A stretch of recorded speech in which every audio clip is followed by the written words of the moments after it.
Hola, soy Mar Génova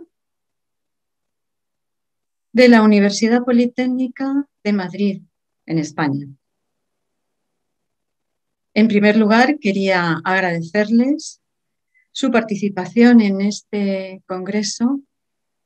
que lamentablemente por las circunstancias que todos sabemos no ha tenido más remedio que realizarse de esta manera virtual. Aunque ya llevamos más de un año trabajando así, aún nos sigue costando, por lo menos a mí, pues el enfrentarse a una pantalla en lugar de a unas personas. Hay que hacer un esfuerzo para imaginar a las personas que están detrás escuchándonos. Y eso es lo que voy a intentar. Quiero agradecer enormemente a la organización del Congreso que me haya invitado para poder compartir estas informaciones sobre los árboles viejos, que es, bueno, pues sobre lo que va a tratar mi ponencia, que a continuación expondré y voy a comenzar pues compartiendo pantalla con ustedes. Bueno, pues como les decía, la ponencia que les presento se trata sobre la extraordinaria edad de los árboles, muy específicamente de algunos árboles. Bien, aunque pueda parecer un tema que frente a otros pues resulta bueno, pues de menor interés en cuanto a los recursos y las gestiones en el mundo forestal, sin embargo, la edad de los árboles es un hecho que ha llamado muchísimo la atención desde antiguo al ser humano y que además constituye un símbolo de persistencia, un símbolo de resistencia y por todo ello nos atrae extraordinariamente. Nos vamos a centrar fundamentalmente en seguramente el método cuando se puede utilizar más preciso para poder conocer la edad de los árboles, que es el método dendrocronológico. Entonces, en este índice he ido indicando todos aquellos aspectos que vamos a ir trabajando, desarrollando y estudiando a lo largo de esta ponencia. En primer lugar, algunos aspectos relacionados con el método dendrocronológico. Hablaremos de los antecedentes, de las aplicaciones y de los procedimientos básicos que se utilizan en dendrocronología, desde el muestreo y medición de los anillos de crecimiento, la sincronización de las secuencias de las series de crecimiento, cómo se analizan mediante el solapamiento y la interdatación, cómo también se estandarizan para poder elaborar y construir cronologías de crecimiento. Y finalmente, nos vamos a centrar en una de las aplicaciones de la dendrocronología, que es el conocimiento de la edad de los árboles mediante la estimación de la edad utilizando esta metodología. Seguidamente pasaremos a hablar de los árboles más longevos, cuya edad se ha podido estimar a partir de esta metodología, y luego las estimaciones más interesantes, más conocidas, que se han realizado mediante este método en algunos árboles monumentales. Hablaremos de la extraordinaria edad de algunos de los árboles que viven en México y a continuación, pues claro, evidentemente el aspecto que yo más he trabajado, que es la edad dendrocronológica de algunos árboles en España. Nos vamos a centrar sobre todo en algunos ejemplares de una especie, bueno, pues muy excepcional desde diversos puntos de vista, que es el pino canario, y luego hablaremos también de otros árboles que no alcanzan tantas edades, pero en los que ha sido muy interesante y además es el trabajo que más recientemente hemos realizado en cuanto a la estimación de la edad, y estamos hablando de las sabinas de Calatañazor. Y finalmente hablaremos de otras metodologías. Cuando no se puede utilizar la dendrocronología, pues la datación radiocarbónica constituye un sustituto muy interesante que nos aproxima también con bastante precisión, no tanta como la dendrocronológica, al conocimiento de la edad de los árboles. Y en concreta hablaremos de cómo se ha aplicado esta metodología a la edad de los baobabs.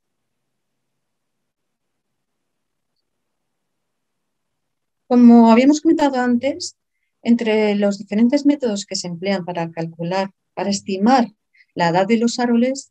el más fiable, el más preciso, es el conteo del número de anillos de crecimiento. Y utilizando la metodología dendrocronológica, que es un conjunto de técnicas que analizan la información que contienen los anillos de crecimiento desde una perspectiva temporal. En la imagen de la izquierda podemos ver una secuencia de anillos de crecimiento y en la imagen de la derecha una representación, un esquema de uno de estos anillos de crecimiento muy simplificado y realizado a partir de las maderas más sencillas de todas, que son las de las gimnospermas y concretamente del género Pinus, en el que vemos unas estructuras formadas por células más amplias, que son las que constituyen la madera temprana, habitualmente en nuestras latitudes, formada al inicio del periodo de crecimiento durante la primavera, mientras que al final de este periodo se constituyen otras células con paredes mucho más estrechas que forman lo que se denomina madera tardía y que se constituye al final del periodo de crecimiento, que suele ser la etapa estival en nuestras latitudes. El conjunto de ambas, la madera temprana y la madera tardía, es lo que constituye el anillo de crecimiento. Sobre los métodos dendrocronológicos ya tenemos antecedentes, incluso en épocas tan antiguas como cuando trabajó y vivió Teofrasto. Este y otros conocidos divulgadores y naturalistas de la época ya tenían claro que los árboles van creciendo año tras año, pero no se conoce otro documento escrito previo a la nota que publicó Leonardo da Vinci, genio entre los genios, quien indicó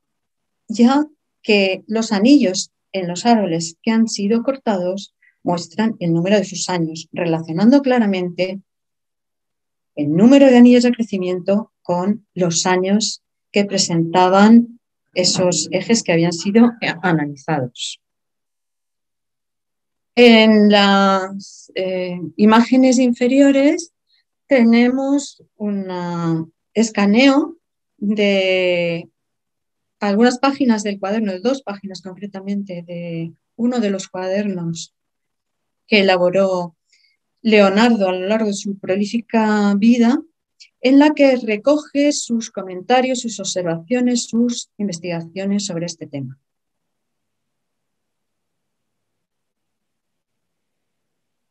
Entonces, ya tenemos idea de que los anillos de crecimiento se acumulan en el tronco del árbol y presentan variaciones interanuales que podemos observar en este esquema que tenemos en la izquierda. Estas variaciones, por ejemplo, en el grosor, que es normalmente la variable que más se analiza, pero hay también otras, Se van acumulando, como habíamos indicado, y constituyen un registro de la historia vital del árbol. Así que en este esquema, como decíamos, de la izquierda, que fue elaborado por Papelera Española en 1970, se ha representado esquemáticamente, bueno, los distintos periodos, las distintas fases por las que podría haber pasado este ejemplar que fue cortado y cómo estos distintos eventos que sucedieron a lo largo de su vida han quedado recogidos, recopilados en este registro que constituyen los anillos de crecimiento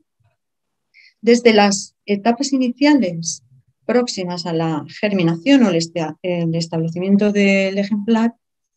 hasta las etapas finales, pues bueno, justo antes de ser cortado.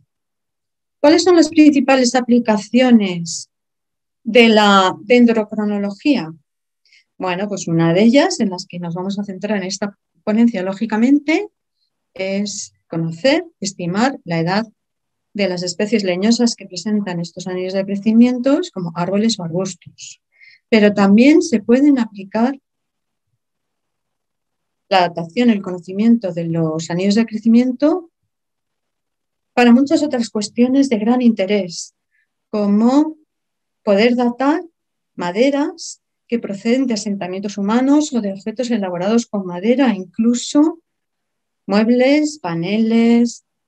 trípticos de pinturas, instrumentos musicales, etc. También en cuanto a la dendroecología, es decir, conocer cómo se relacionaban los árboles que habitaban en ese momento con los distintos periodos en los que sucedieron diferentes eventos. Los más conocidos son de tipo climático, por ejemplo, incremento de las temperaturas, sequías, heladas intensas al comienzo de la etapa de crecimiento, pero muchos otros que abarcan también, que quedan abarcados también en este aspecto de la dendroecología y que podemos sintetizar en dinámica e historia del paisaje vegetal. Y para terminar, también comentaremos otra de las aplicaciones que han sido realmente importantes en el tema de la dendrocronología, que es la calibración de la datación radiocarbónica, a la que nos referiremos muy brevemente justo al final de esta ponencia. El muestreo en dendrocronología se realiza fundamentalmente de dos maneras. En el caso de que los árboles estén vivos, se extraen pequeñas muestras del interior del tronco del árbol con este instrumento que se denomina barrena de Pressler, desde la corteza hasta la zona más próxima al interior o la médula. Estas muestras se conservan luego en soportes de madera, se dejan secar y luego se analizan. En el caso de que se trate de árboles muertos, se pueden cortar secciones que luego pueden ser analizadas. Tanto las muestras extraídas con barrena como las secciones se miden con mesas de medición como la que tenemos en la imagen inferior a la izquierda, que se encuentran acopladas a un ordenador y en las que se visualizan y determinan bien los anillos de crecimiento mediante el uso de una lupa binocular. Con este instrumento se procede a realizar la medición de los anillos. En el caso de que se trate de muestras de barrena, la medición se realiza siempre de forma más o menos perpendicular a la anchura del anillo de crecimiento para intentar que el dato, el valor, sea lo más representativo posible. Y se comparan varias muestras entre sí, al menos dos. En el caso de que contemos con secciones, Habitualmente se miden los anillos de crecimiento en diferentes radios que aquí aparecen señalados con líneas verdes para luego poder comparar entre sí las distintas mediciones y poder obtener datos representativos. En la imagen inferior tenemos el resultado, o uno de los resultados que podríamos obtener con esta metodología, en el cual hemos representado en la gráfica la anchura de los anillos de crecimiento desde la zona más interna, que estaría a la izquierda del gráfico, hacia la zona más externa, que estaría a la derecha del gráfico. Y vemos cómo la anchura va disminuyendo progresivamente a medida que nos acercamos más a la parte más externa y por tanto más reciente, y en relación, por supuesto, con la edad del árbol. Pero no es tan fácil, ojalá lo fuera, pero no es así, no es tan fácil simplemente contar y medir los anillos de crecimiento y elaborar esas secuencias de crecimiento, porque son muy frecuentes y muy especialmente en los árboles más longevos la presencia de diferentes tipos de anomalías, como por ejemplo las que tenemos representadas en la imagen o en las imágenes de la izquierda, anillos múltiples, es decir, la formación de varios anillos en un único periodo anual, o anillos discontinuos o incluso ausentes, que es justamente el fenómeno, el proceso que sucede con mayor frecuencia en los árboles longevos. Para poder conocer la presencia de estos anillos ausentes, por ejemplo, es imprescindible utilizar técnicas de solapamiento e interdotación con diferentes mecanismos que no vamos a detallar ahora y utilizando distintos métodos que son complementarios entre sí y que nos permiten ir desde las series asincrónicas, como el ejemplo que tenemos en la gráfica superior, en la que hay 6 anillos ausentes, a series sincronizadas, una vez corregidas las series en las que faltan anillos, y que luego ya vamos a poder utilizar para las distintas aplicaciones. Además, y sobre todo cuando estamos trabajando con un gran número de series y que queremos obtener secuencias que sean representativas de una localidad o de una región, por ejemplo, pues tenemos que aplicar otras metodologías que tienen en cuenta las diferentes edades de las que proceden las distintas secuencias que estamos analizando. La estandarización permite, mediante la aplicación de diferentes tipos de modelos, eliminar los efectos de la edad y de otras oscilaciones individuales, y entonces se transforman los valores de crecimiento de anchura de anillo en índices, como los que tenemos en la parte inferior, en el gráfico inferior, en la que podemos observar cronologías locales procedentes de diferentes puntos de la Sierra de Guadarrama en España, que ya se encuentran estandarizadas y que, por tanto, independientemente de la edad de los individuos, pueden ser comparadas entre sí. Muy bien, pues ahora nos vamos a centrar, después de haber hecho este breve repaso a la metodología dendrocronológica, en cómo podemos utilizar esta metodología para estimar edades en individuos. Si tenemos muestras completas, pues el tema es relativamente sencillo porque podemos contar, medir los anillos y luego realizar los mecanismos de sincronización que hemos comentado anteriormente para poder datarlos. Pero lo más habitual, sobre todo en el caso de árboles muy gruesos y longevos, es que contemos con muestras parciales o incompletas. Pues es lo que sucede habitualmente con las muestras de barrena, que suelen ser incompletas porque el árbol es muy grueso o también por un fenómeno que sucede muy frecuentemente en árboles gruesos, árboles longevos, y es que la zona interna va desapareciendo poco a poco por fenómenos de pudrición, a veces incluso que no son observables en la parte exterior del árbol.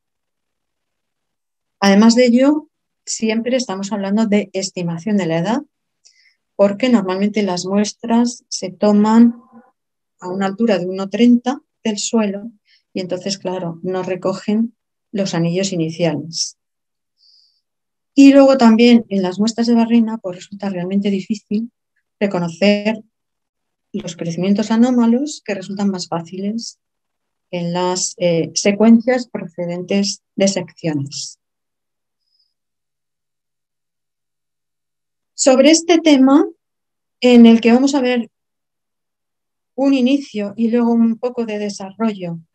de la metodología dendrocronológica para realizar estimación de la edad, vamos a pasar un poco rápidamente. Para cualquier duda pueden consultar conmigo y de todas maneras tienen la presentación en la que se detallan con algo más de precisión que lo que voy a comentar, pues los distintos pasos que se pueden seguir para hacer estimaciones de edad desde el punto de vista dendrocronológico. Básicamente, cuando hacemos una estimación, tenemos un número de anillos conocidos en la muestra y un número de anillos que deben ser estimados en una parte desconocida. Este número de anillos está basado fundamentalmente en 3 parámetros: la longitud del radio estimada, la longitud de la muestra que se ha podido extraer y la anchura de los anillos de esa muestra que se ha podido extraer. Todos los métodos se basan en que el crecimiento es concéntrico y simétrico. Es decir, suponemos que los centros cronológicos y geométricos del árbol coinciden, cosa que en realidad sucede muy pocas veces, pero que no tenemos más remedio que asumir. Como decía, voy a pasar muy rápidamente por el tema de estas diferentes metodologías. La más habitual, la más antigua, pero que más frecuentemente se ha utilizado, es la relación entre la longitud del radio interior desconocido y la anchura media de los anillos del total de la muestra de la que disponemos o solamente de los anillos más internos. A veces también, en lugar de la anchura de los anillos, se utiliza el incremento del área basal. Otras veces se utilizan 2 modelos, como en la regresión lineal sobre la secuencia de crecimiento conocida, y en otros estudios, en otros trabajos, se utilizan modelos más complejos en los que tienen en cuenta no solamente los datos procedentes de ese individuo, sino de muchos referentes a la especie a la que pertenece ese individuo y también teniendo en cuenta las diferencias que se observan entre las distintas etapas de crecimiento, desde el establecimiento o la germinación, la etapa juvenil, la madura y la veterana. Bueno, pues ahora pasamos a comentar algunos aspectos relacionados con los árboles más longevos. Para ello nos centramos en esta lista publicada en el enlace que tienen disponible en la parte superior de la diapositiva, en la que se han incluido árboles con una edad verificada en general desde el punto de vista dendrocronológico, habitualmente mediante interdatación, a veces solamente por el número de anillos y en otras ocasiones también por extrapolación. Y en algún caso también por un registro histórico. En esta lista Se han incluido, es una lista muy parcial, desde luego, desde 2000 años en adelante, teniendo en cuenta que hay más especies que superan los 2000 años. Y podemos observar cómo dentro del grupo de los 4000 años únicamente tenemos una especie, Pinus longeva. Con más de 3000 años encontramos otras dos especies, Picroya cupressoides y Sequoiadendron giganteum, y ya dentro del grupo de los 2000 años encontramos muchas otras especies. Pero sí que quiero destacar que la mayor parte de estas especies, casi en su totalidad, son del grupo de las gimnospermas. Realmente muy pocas, como es el caso de la especie indicada aquí y concretamente de un individuo, pertenecen a frondosas. Se trata de Ficus religiosa y concretamente este árbol que, bueno, pues se supone o se conoce que es el árbol vivo plantado por humanos más antiguo del mundo.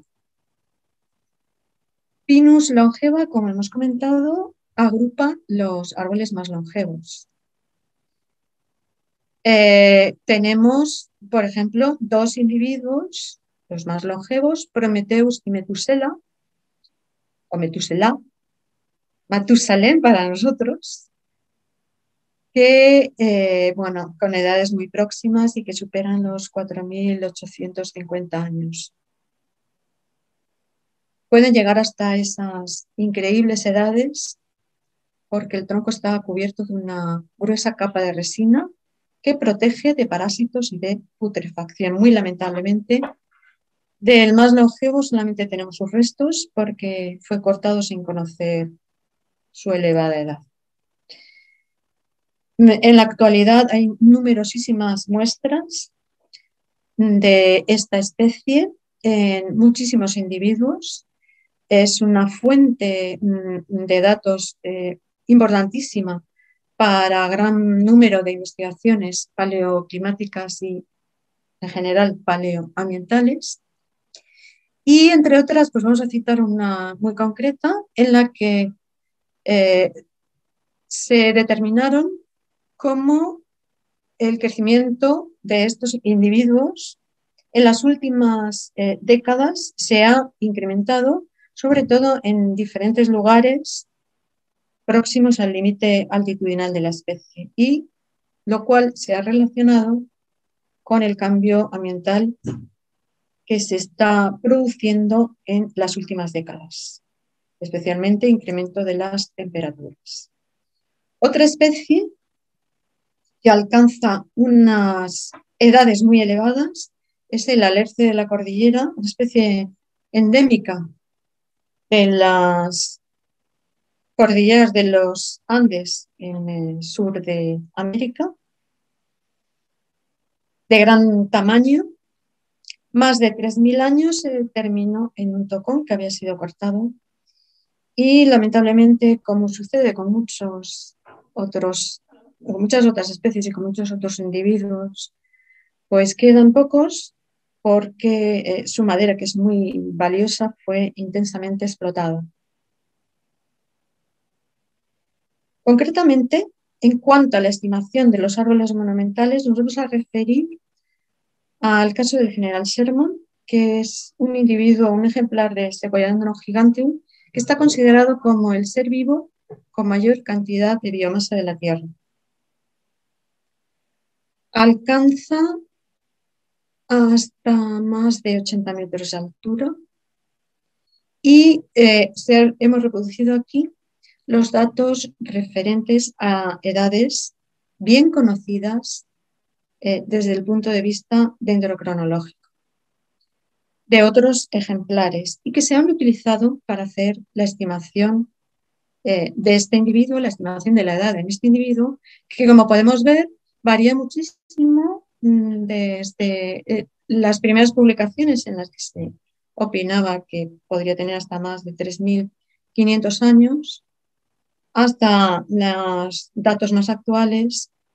que utilizan mucha información procedente de otros individuos y también de muestras de barrenas de este ejemplar. Y claro, ¿cómo no referirnos a la extraordinaria edad de algunos árboles en México? Por supuesto, el ahuehuete, que es la especie más longeva, actualmente Taxodium wageli, sinónimo de Taxodium mucronatum, muy abundante en comunidades riparias de todo el centro y norte de México, que se ha utilizado para establecer esta cronología que tenemos representada a la izquierda de la diapositiva y que tiene más de 1200 años y que se ha utilizado también para determinar épocas de grandes sequías en Mesoamérica. El árbol más grueso que se conoce es el árbol del Tule, que se encuentra en esta ciudad de Santa María del Tule, en el estado de Oaxaca. Tiene más de 14 metros de diámetro y hay discusiones acerca de si sería un solo tronco o procedería de la unión de varios ejes. En cualquier caso, los análisis enzimáticos y genéticos han demostrado que se trata de un único ejemplar, cuyas edades también, como pasaba en el caso anterior, se han estimado, bueno, pues con grandes variaciones, desde los 3000 años hasta la actualidad, que según Villanueva y colaboradores tendría aproximadamente unos 2000 años de edad. Quiero aprovechar para rendir un homenaje al ingeniero Jorge Velasco, que recibió en el año 2016 el Ahuehuete de Plata, un homenaje en relación a su dedicación a la protección, a la conservación de este árbol concreto y que además he tenido la enorme suerte de poder conocer. Y nos vamos a referir a un ejemplar concreto de esta especie, un ahuehuete que se encuentra en la ciudad de Madrid, concretamente en el Parque del Retiro. Se llama el árbol de los candelabros porque está muy ramificado casi desde la base y sus ramas ascendentes le dan un aspecto de candelabro. Como ha sucedido con tantos individuos, las estimaciones acerca de su edad, de la longevidad, pues han sido muy diversas a lo largo del tiempo. Sin embargo, los estudios más recientes indican que, dado que en la Guerra de la Independencia prácticamente quedó absolutamente destruido este parque, pues se supone que la plantación fue posterior y entonces hablaríamos del orden de unos 200 años de edad. Como no queda mucho tiempo, vamos a pasar muy rápidamente a revisar algunas cuestiones sobre la edad dendrocronológica de los árboles en España. Aquí tenemos algunos datos, algunas imágenes y simplemente destacar que entre los taxones que tienen mayor edad hemos encontrado sobre todo aquellos referentes al género Pinus y al género Quercus. En el caso de los pinos canarios, como comentábamos, se trata de una especie muy original, muy especial, que en la actualidad únicamente vive en las Islas Canarias. Aquí podemos ver su posición y que habita exclusivamente sobre sustratos volcánicos. Las Islas Canarias únicamente tienen, que proceden de sustratos volcánicos. Algunos ejemplares son enormes y es una de las estrategias que ha desarrollado esta especie como resistencia frente a las erupciones volcánicas, permitiendo su supervivencia y después de fuegos muy intensos, cosa que no es nada habitual en el género Pinus. En la imagen inferior, pues tenemos algunas imágenes de lo que sucede con los individuos después de un incendio, un año después, 5 años, y vemos como 15 años después ya gran parte de la copa ha podido ser recuperada por esta facultad que presentan estos pinos.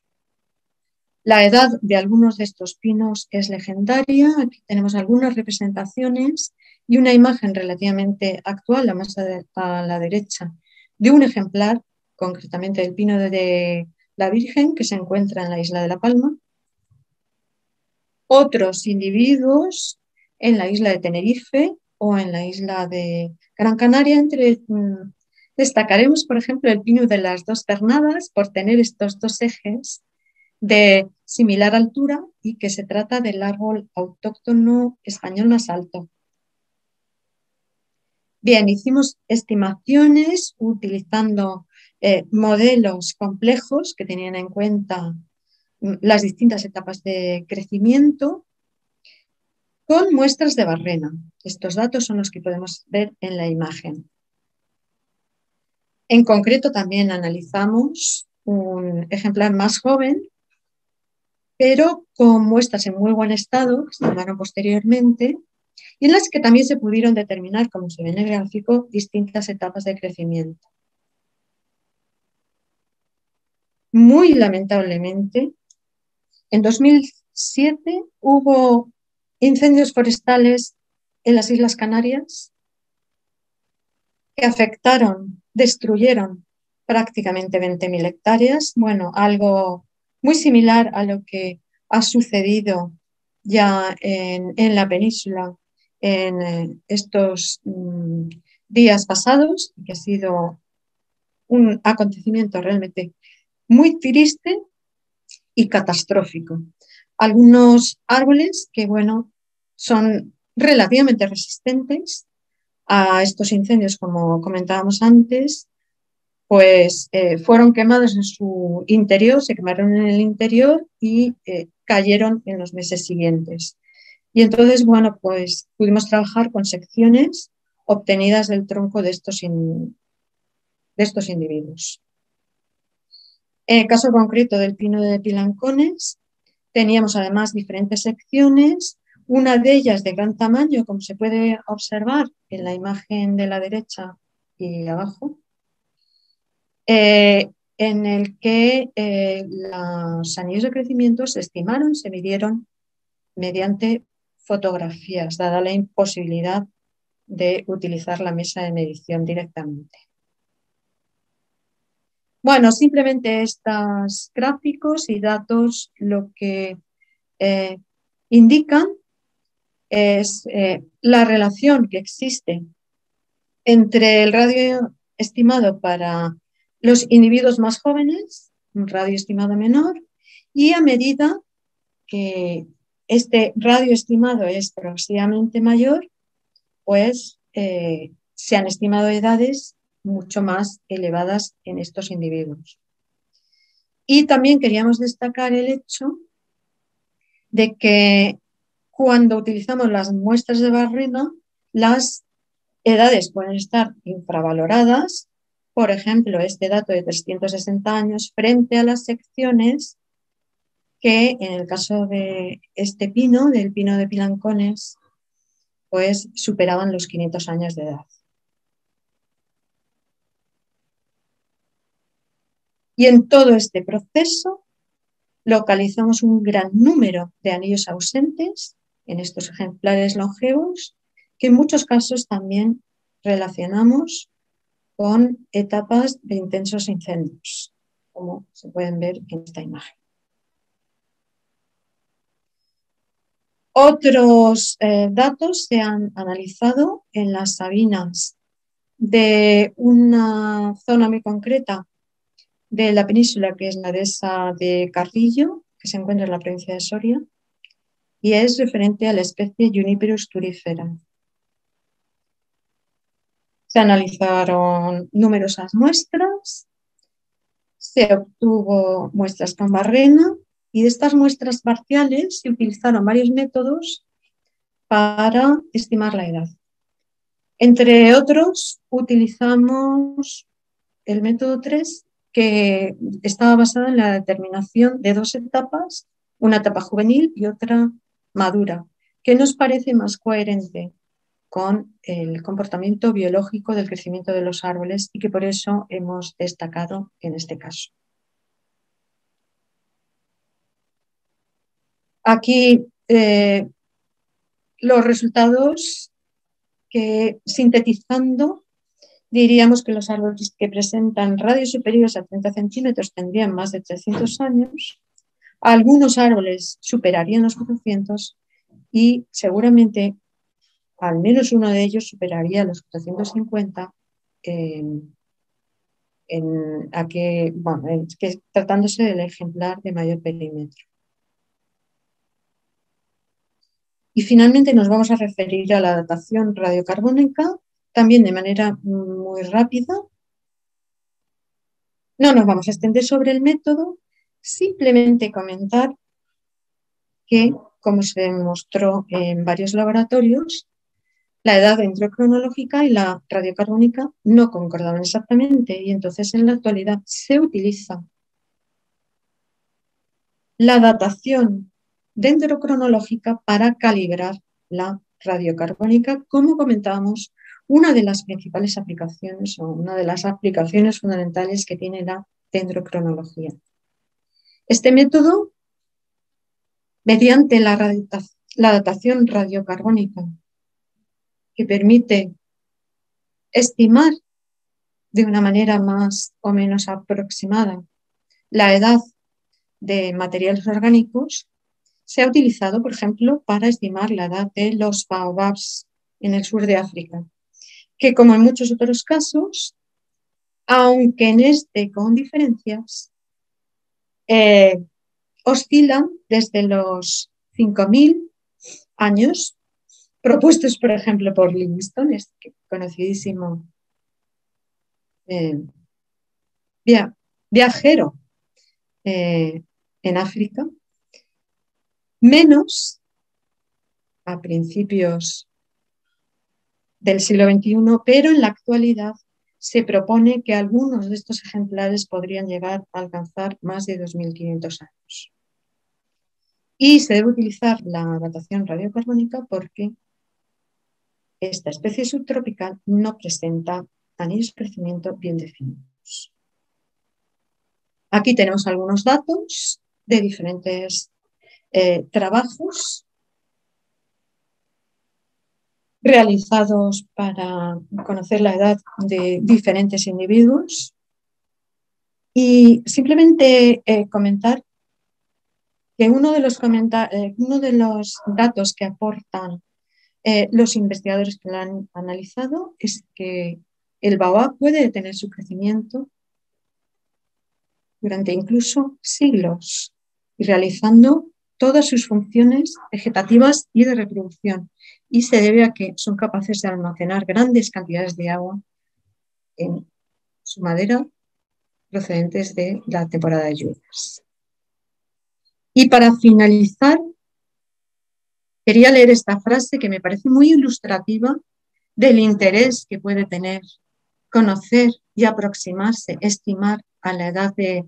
los árboles, sobre todo de aquellos más longevos, y es la identificación de árboles extremadamente viejos es la base para proteger y o restaurar paisajes enteros y también para revisar y actualizar teorías ecológicas clásicas que dan forma a nuestra comprensión del cambio actual. En la parte de abajo tienen algunas referencias a las que hemos comentado en algunos casos. Y para finalizar, les agradezco muchísimo su atención.